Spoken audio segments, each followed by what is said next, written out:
We'll have a few things to talk about, I think, with these coaching vacancies, and maybe some coaches who probably were keeping a close eye on their phone yesterday. I would imagine there's 3 or 4 coaches who are probably thinking, boy, I hope that doesn't ring. Boy, I hope I don't get a text from you-know-who. And now, is somebody going to get fired at any point this week? Is it just Monday? Do you have to only, hey, if you're going to fire somebody, it's got to be Monday as opposed to Tuesday or Wednesday. Yes, Eden. Yeah, if yesterday was Black Monday, is today, I think I made it Tuesday? Is there a name for today? Like, you survived Tuesday. Hey, all right. I think it's called Tuesday. Yeah. Yes, Paul. Tuesday is pretty good. Tuesday. You're in the clear Tuesday. Okay, so let's say another team decided on Thursday to fire their head coach. Doesn't that make them indecisive? Yes. I'm throwing out the Dolphins just because it seems like it's not done yet. I think he's going to survive. It appears that way. I think they're promoting maybe from within for their general manager, therefore somebody who has worked with Mike, and I think he's probably going to keep his job. There are a few coaches where you go, how did he survive? Or the GM survives. Or the coach survives and the GM doesn't. It's spring cleaning, but it's the day after the regular season ends. But the coaching vacancies are certainly interesting. And I always go back to who's my quarterback. All of these jobs are available because you probably don't have your quarterback yet. When you think about it, Jets don't have their quarterback. The Tennessee Titans have their quarterback, but they need a whole lot there. The Raiders don't have their quarterback. They're going to get their quarterback. Arizona, they're not sure what they're doing with Kyler Murray. So it's difficult to get fired when you have a franchise quarterback because chances are that franchise quarterback is the future and allows you to dream big. Like Jackson Dart, to me, is a franchise quarterback, and they keep the GM and they get rid of the coach. Cleveland Browns don't have any quarterbacks, but they get rid of the 2-time coach of the year who will be in demand for probably 3 openings, which I don't understand. He's not good enough for the Browns, but Kevin Stefanski could be good enough for the Giants or the Falcons or the Cardinals. He's not good enough for us. Okay. And from what I was told, really this came down to they decided that they were going to keep the quarterback, Shedeur Sanders, and the GM, and Kevin Stefanski. Yeah, I think they did him a favor by letting him go because I don't think Kevin Stefanski, you're in that situation. You're supposed to be an offensive-minded guy. You couldn't really develop those 2 quarterbacks. They never should have turned the reins over to rookie quarterbacks because in a competitive division, Cleveland does have talent on that roster. They don't have talent in the ownership office, and you're drafting these quarterbacks. The GM, Andrew Berry, he keeps his job. Kevin Stefanski does not. And Kevin Stefanski deserves better, and he'll get something better by leaving the Cleveland Browns. But, you're going to be on the clock for a quarterback. Are you going to take a quarterback? You're going to trade up? You got 2 first-round draft picks. The Raiders can maybe solve some of their problems by getting Fernando Mendoza, but you start to think about the Raiders. Since 2000, the Raiders have been defined by one word: instability. 15 head coaches, if you count John Gruden twice. So in just over a quarter of a century, you've had 15 head coaches. You don't have a franchise quarterback. The best quarterback in the building is Tom Brady. You went all in on Geno Smith, then, you're in a rebuild. But you do have some pieces there. Brock Bowers, Ashton Genty, Max Crosby, if he's still going to be there. But let me run down the interim head coaches for the Raiders. Since 2000, John Gruden, Bill Callahan, Norv Turner, Art Shell, Lane Kiffin, Tom Cable, Hugh Jackson, Dennis Allen, Tony Sperano, Jack Del Rio, John Gruden, Rich Bisaccia, Josh McDaniels, Antonio Pierce, and Pete Carroll. That's amazing. Oh.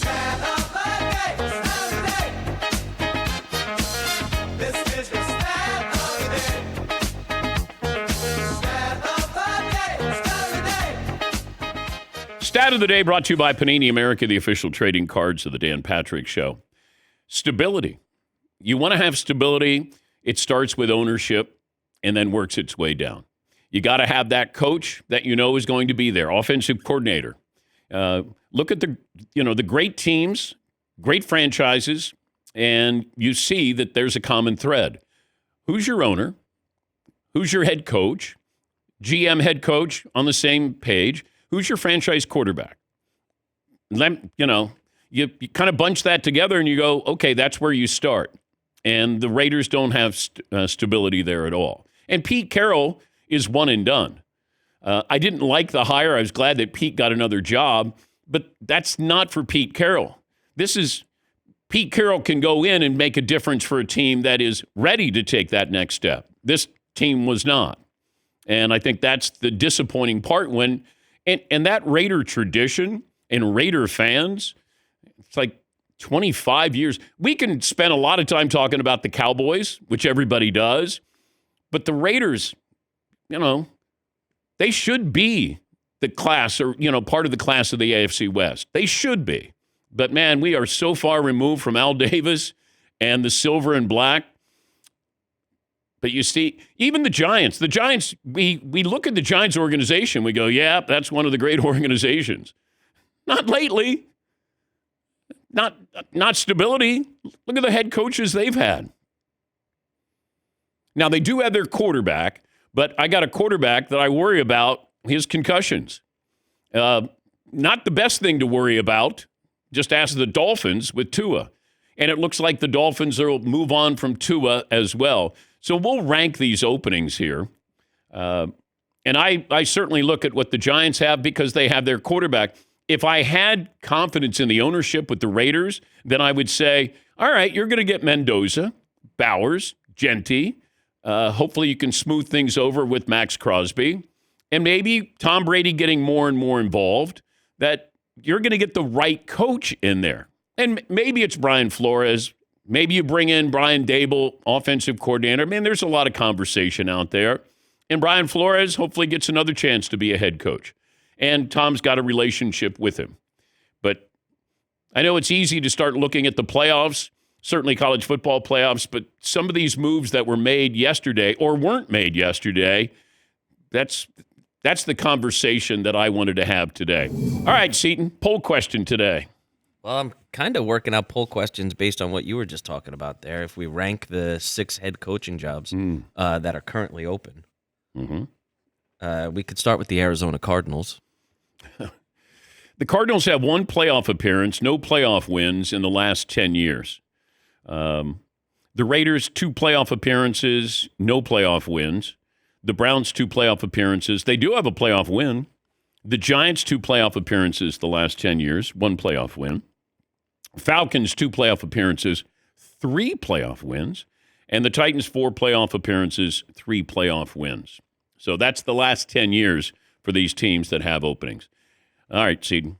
I'm just saying, I don't know what happened or how he's ended up playing this long, but give Buda Baker some type of bonus just for sticking it out this long. Feels like he's been there for 18 straight years, and none of those have been good years for that team. But he's a good player. But give that fella a loyalty bonus. Isn't he known for just one highlight? Yeah, I think so. What did he get caught by DK Metcalf? I think he's just like a 7-time Pro Bowler. Yeah. Yes, Todd.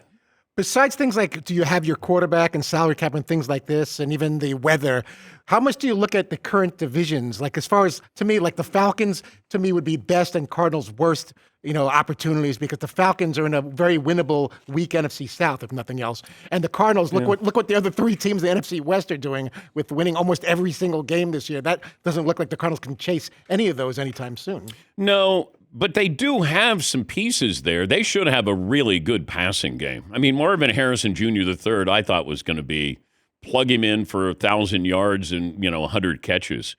But they do have maybe the best receiving tight end in football. Wilson has been good.